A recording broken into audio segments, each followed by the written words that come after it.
અભય થઈને નિષ્પક્ષતાથી નિરપેક્ષ રીતે વાસ્તવિકતાનો અરીસો રૂપી સચોટ માહિતી લાવતો સત્યની સાથે અભય ટાઈમ્સ।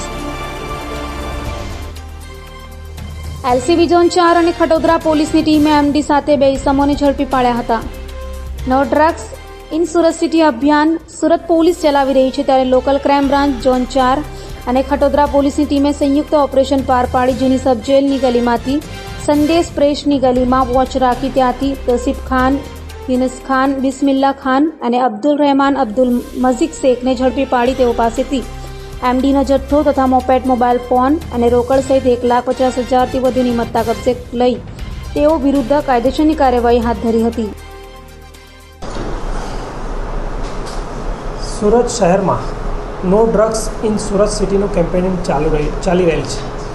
સુરત શહેરના નવનિયુક્ત પોલીસ કમિશનર શ્રી ગેહલોત સાહેબની સૂચના મુજબ સુરતમાં જ્યાં પણ ડ્રગ્સ કે ડ્રગ્સ પેડલર કે ડ્રગ્સની કોઈ પણ ગેરકાયદેસરની જે પ્રવૃત્તિ થાય છે તે માટે વોચ કરવા અમને મોટિવેટ કરેલા, જેના ભાગરૂપે ઝોન 4 શ્રી વિજયસિંહ ગુર્જર સાહેબના સ્ટ્રાઇકિંગ ફોર્સના તથા એલસીબીના માણસોએ જગ્યાએ સબજેલની ગલીમાં વોચ કરતા એક પેડલર 1.43 ગ્રામ ડ્રગ સાથે પકડાયેલ છે, જેની કિંમત 14,300 છે।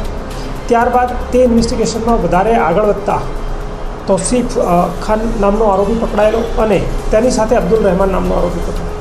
તે લોકો જ્યાંથી ડ્રગ લાવેલા હતા તેમાં મોહમ્મદ ચાંદ ઉર્ફે મોહમ્મદ અબીદનું નામ ખુલતા તેને પણ ગઈ રાતે પકડવામાં આવેલો હતો, જેમાં તેની પાસેથી 3.43 ગ્રામ એમડી પકડવામાં આવેલું, જેની બંનેની કુલ કિંમત અંદાજિત 50,000 રૂપિયા થાય છે। આ ઉપરાંત 4 મોબાઈલ, રોકડ તેમજ વ્હીકલને કબજે કરતા કુલ 2,37,690નો મુદ્દામાલ કબજે કરેલ છે અને એનડીપીએસ એક્ટ મુજબ પીઆઈ ખટોદરાએ આગળની તપાસ હાથ ધરેલ છે અને તેઓ વિરુદ્ધ કાયદેસરની કાર્યવાહી કરવામાં આવેલ છે।